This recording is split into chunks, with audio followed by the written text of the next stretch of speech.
programa de hoy, reporte de Estados Unidos muestra que la pandemia aumentó el número de personas vulnerables a la trata. Experto del Vaticano en protección de menores dirigirá nuevo instituto de antropología. Además, obispo auxiliar de Los Ángeles se opone a posición extrema del Partido Demócrata sobre el aborto. Hola amigos y bienvenidos a otra edición de EWTN Noticias. Un gusto saludarlos, soy Eddie Rodríguez Morel.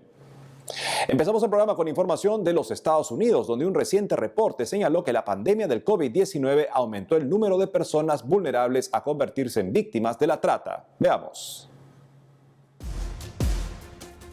El Departamento de Estado de los Estados Unidos indicó en un nuevo informe que la pandemia de COVID-19 ha aumentado la cantidad de personas vulnerables a convertirse en víctimas de la trata, de acuerdo a lo examinado en 188 países y territorios para el reporte correspondiente al 2021. Al respecto, en declaraciones del secretario de Estado de la Nación, Antony Blinken, el funcionario señaló que este documento es la principal herramienta diplomática y de diagnóstico del gobierno de Estados Unidos para guiar las relaciones con gobiernos extranjeros sobre la trata de personas y que además es el recurso más completo a nivel internacional sobre los esfuerzos gubernamentales que se realizan contra este problema. Además, indicó que la trata es, a la vez, un agravio a la dignidad humana y una fuerza desestabilizadora para las economías y sociedades, con un estimado de 25 millones de víctimas en todo el mundo. Frente a ello, Blinken lamentó que en muchos lugares, mientras los gobiernos invirtieron recursos para tratar de controlar la pandemia y abordar sus impactos secundarios, los traficantes de personas aprovecharon la oportunidad para hacer crecer sus operaciones. Por tanto, agregó que si realmente se quiere poner fin a este asunto, se debe trabajar para erradicar el racismo sistémico, el sexismo y otras formas de discriminación, así como construir una sociedad más equitativa en todas las dimensiones.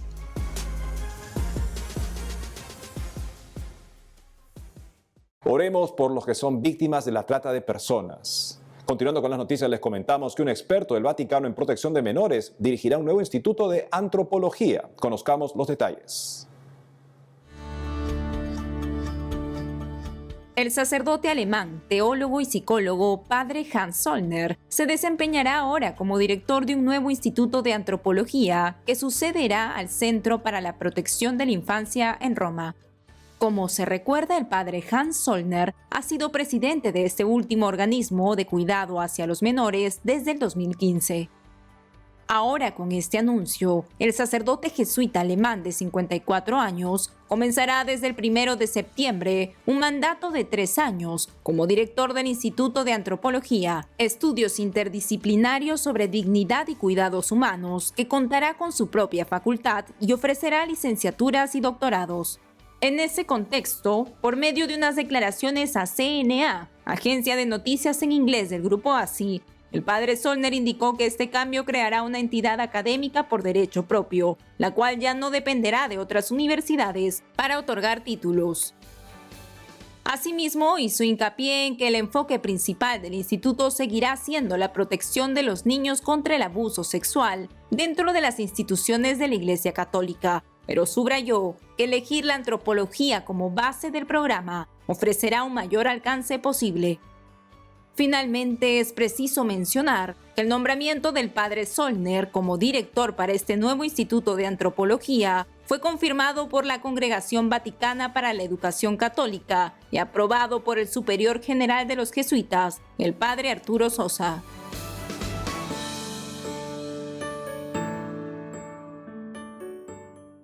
En otras informaciones, el obispo auxiliar de Los Ángeles en Estados Unidos, Monseñor Robert Barron, manifestó que se opone a la posición extrema del Partido Demócrata a favor del aborto.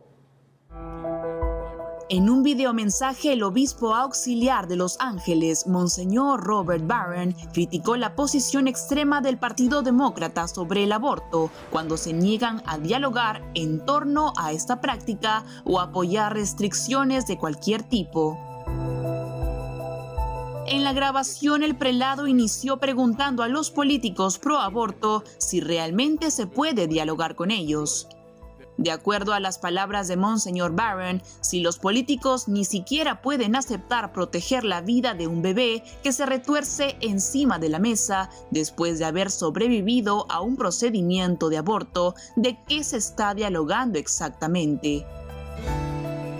Además, en el video, el prelado recordó haber hablado hace un par de años con miembros del Congreso y personal del Capitolio de los Estados Unidos sobre el aborto. Al respecto, el prelado describió cada negativa que recibió en aquella conversación por parte de los políticos cuando buscó encontrar puntos en común con ellos. Por ejemplo, les preguntó si estaban de acuerdo a limitar los abortos en el tercer trimestre o si estaban a favor de la ley de protección para los sobrevivientes del aborto nacidos vivos o con aquellas leyes que piden proteger a un niño que de alguna manera por milagro logró sobrevivir a un procedimiento de aborto. A todas estas consultas los políticos respondieron con un no. Ante esto, el obispo afirmó que en cualquier diálogo real le parece que hay una especie de dar y recibir y una voluntad de cada lado para dar unos pasos en la otra dirección. Cabe mencionar que si bien Monseñor Robert Barron se identificó a sí mismo como el hijo de un demócrata católico de Chicago, desafió al Partido Demócrata actual por esta posición tan extrema que han adoptado sobre las prácticas abortivas y manifestó su oposición frente a este accionar.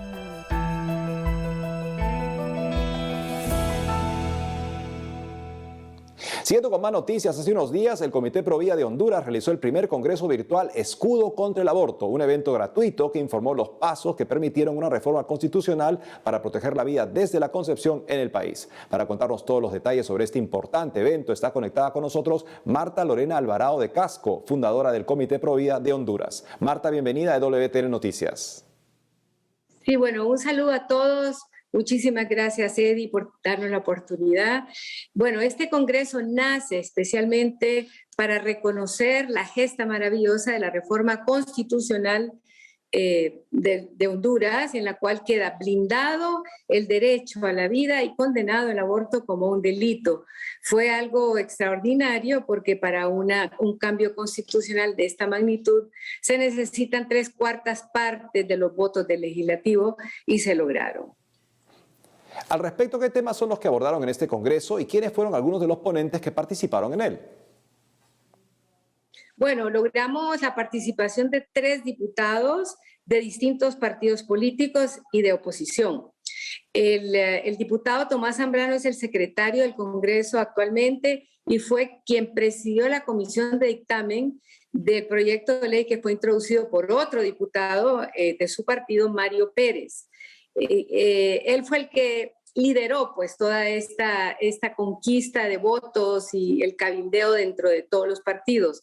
Pero también estuvo Mauricio Vieda, quien es uno de los primeros fundadores del Comité Pro Vida, que hemos trabajado juntos por años y que hoy es un diputado muy beligerante en el partido de oposición y logró de 1 a 1, porque así fue, convencer a varios de sus colegas para que no se dejaran llevar por el tema de oponerse porque venía la propuesta del partido opuesto, por decirlo, sino que vieran la oportunidad única de defender la vida de lo nacido y hizo pues un trabajo extraordinario.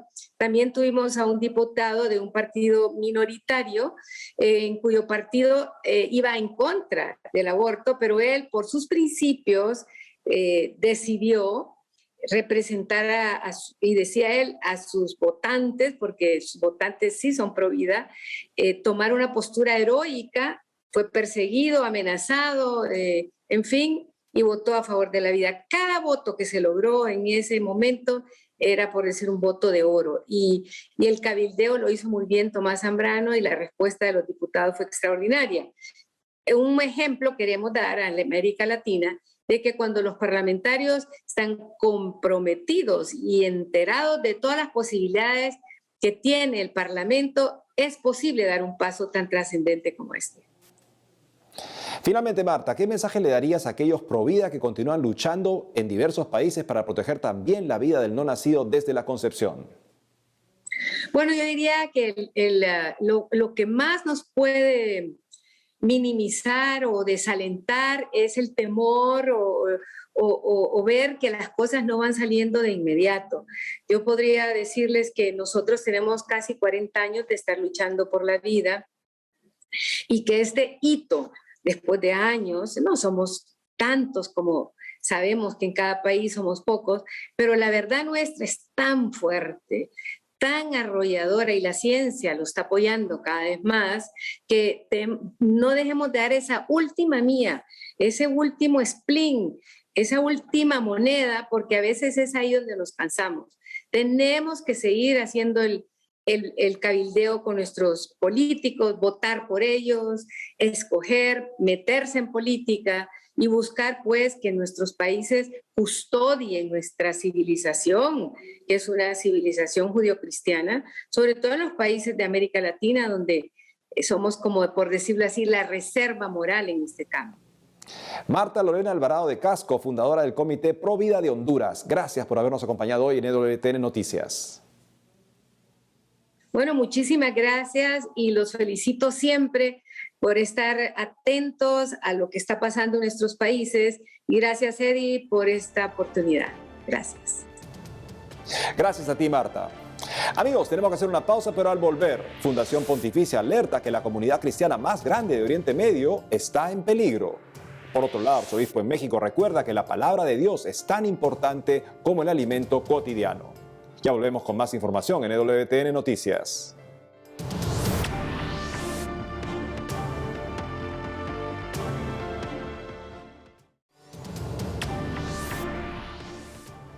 Bienvenidos nuevamente al programa. Y les contamos que la Fundación Pontificia Ayuda a la Iglesia Necesitada alertó que la comunidad cristiana más grande de Oriente Medio está corriendo peligro.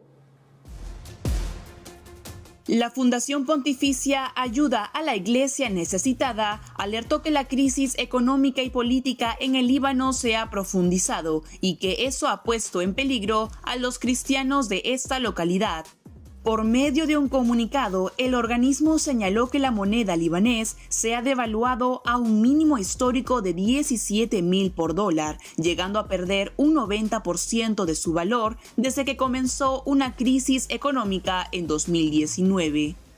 Asimismo, señaló que la creciente ira contra el gobierno se ha visto exacerbada por una crisis de combustible en la nación.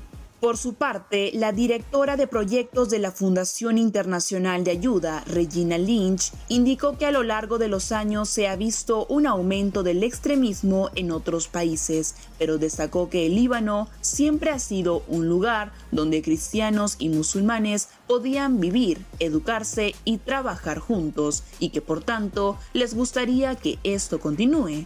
No obstante, detalló que las escuelas católicas están en peligro de cerrar y que además los institutos católicos, como los hospitales y las clínicas, están luchando por sobrevivir, incluso para encontrar los fondos que necesitan para comprar medicamentos y equipos médicos esenciales.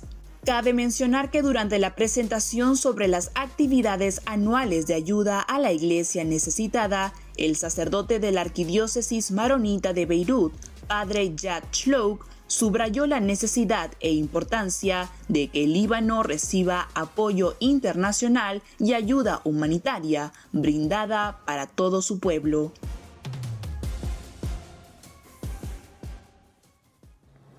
En otras informaciones, el arzobispo de Monterrey y presidente de la Conferencia del Episcopado Mexicano recordó que la palabra de Dios es tan importante como el alimento cotidiano. Veamos.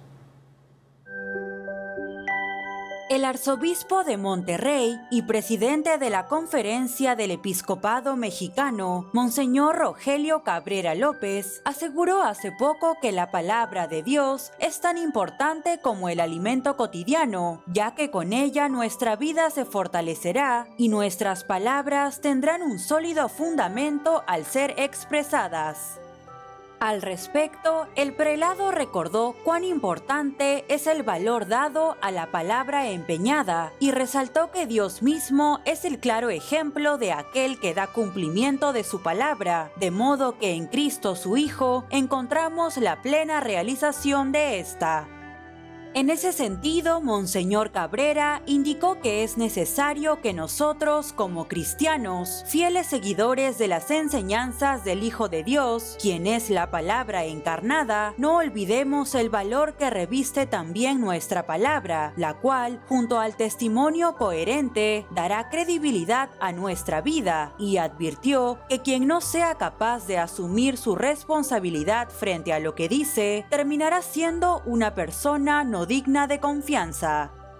Por otro lado, el arzobispo de Monterrey destacó que es urgente que como miembros de la Iglesia, inmersos en una sociedad plural y cambiante, nos convirtamos en forjadores de esperanza, dando a conocer la palabra de Dios, la cual es el verdadero camino para nuestra vida. Asimismo, subrayó que es necesario que permitamos que la palabra divina se haga vida en lo cotidiano, iluminando cada situación y ayudándonos a comprender y responder con valentía a la voluntad de Dios.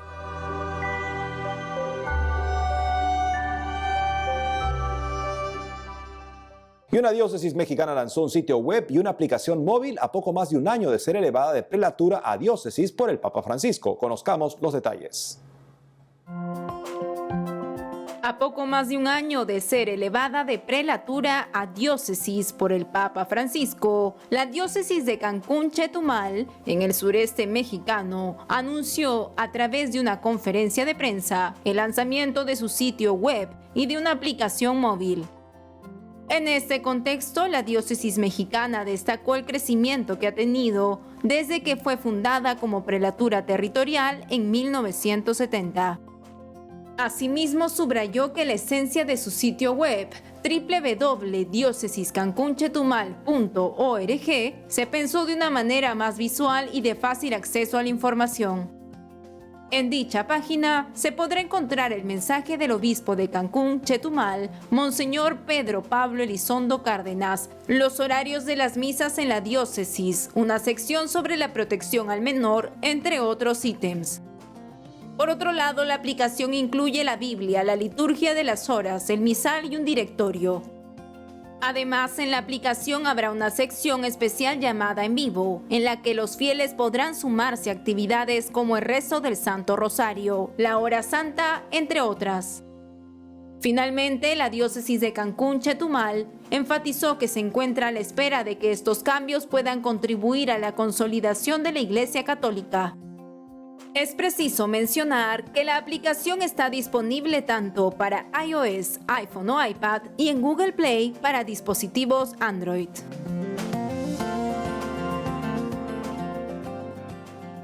Por otro lado, en el marco del Congreso Internacional Habilista que se dio en España, el arzobispo de Barcelona y presidente del Episcopado Español presidió una misa en la que exhortó a pedir a Dios sacerdotes santos como San Juan de Ávila. Hace unos días, durante la misa de clausura del Tercer Congreso Internacional Habilista en la Basílica de San Juan de Ávila en Montilla, Córdoba, España, el cardenal Juan José Omeya, arzobispo de Barcelona y presidente de la Conferencia Episcopal del país, animó a los fieles a pedir para que haya vocaciones al sacerdocio y santos como el llamado apóstol de Andalucía. En su homilía, el purpurado recordó que todos estamos llamados a la santidad y destacó que tanto la espiritualidad como los escritos de San Juan de Ávila son una luz que ilumina nuestra vida. En ese sentido, el cardenal Omeya señaló que este santo fue un modelo de caridad pastoral, un hombre de oración y un pobre que sirvió a los pobres, de modo que durante toda su vida trató de tener los mismos sentimientos de Cristo buen pastor, siendo reflejo del amor del Padre y una persona que amaba a los demás y que se preocupaba por las necesidades de todos aquellos que el Señor había puesto en su camino.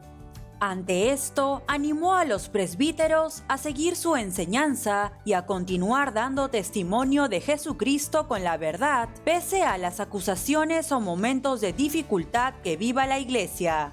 Finalmente, el arzobispo de Barcelona exhortó a los feligreses a vivir una caridad permanente como San Juan de Ávila, quien en su predicación y en su vida atendía a todos como un mendigo ante Dios, con corazón humilde y sintiendo a los pobres como hermanos.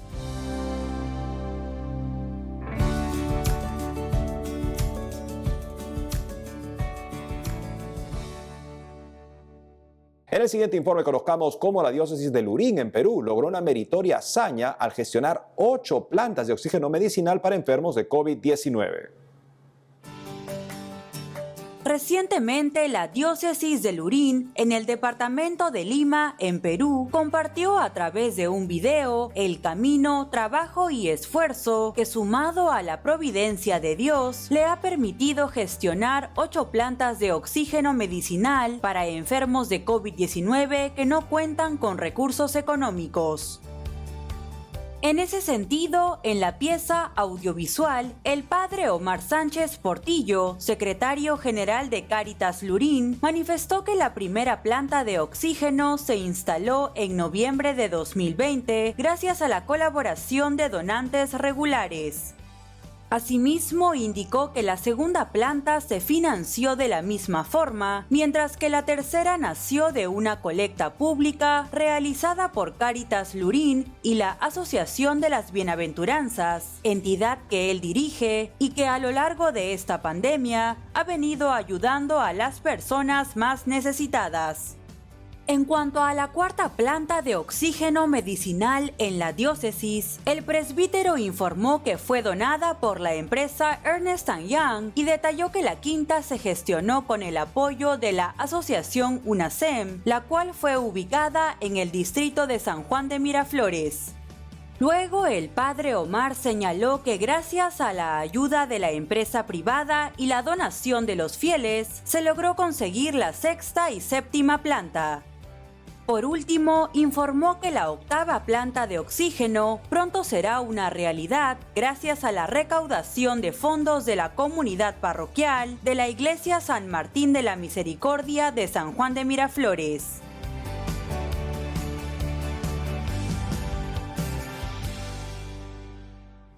En otros ámbitos les comentamos que la Virgen de Chiquinquirá tendrá su lugar en los jardines del Vaticano. Conozcamos los detalles en la siguiente nota.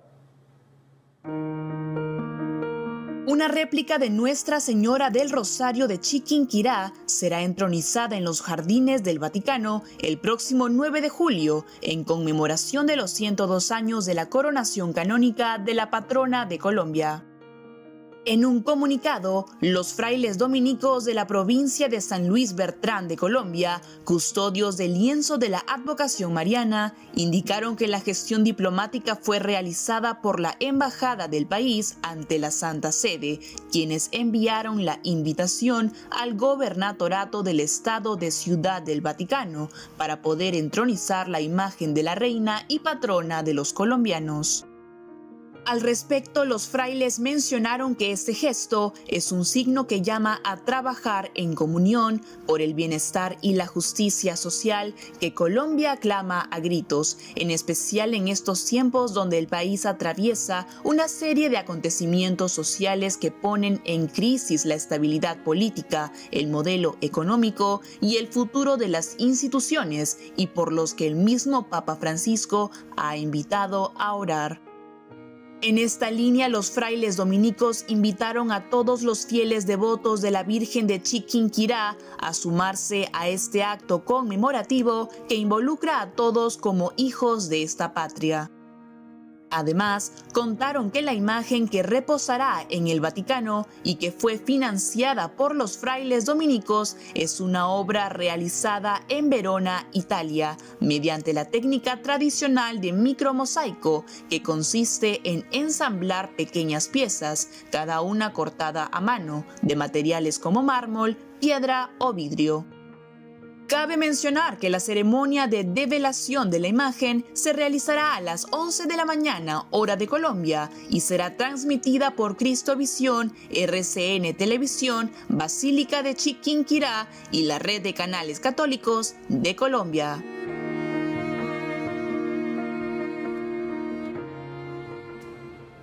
Y es todo por hoy, amigos. No dejen de seguirnos en las redes sociales y de lunes a viernes a las 12 del mediodía, hora de Miami, tenemos cita en Radio Católica Mundial con su programa Más que Noticias. Hasta entonces.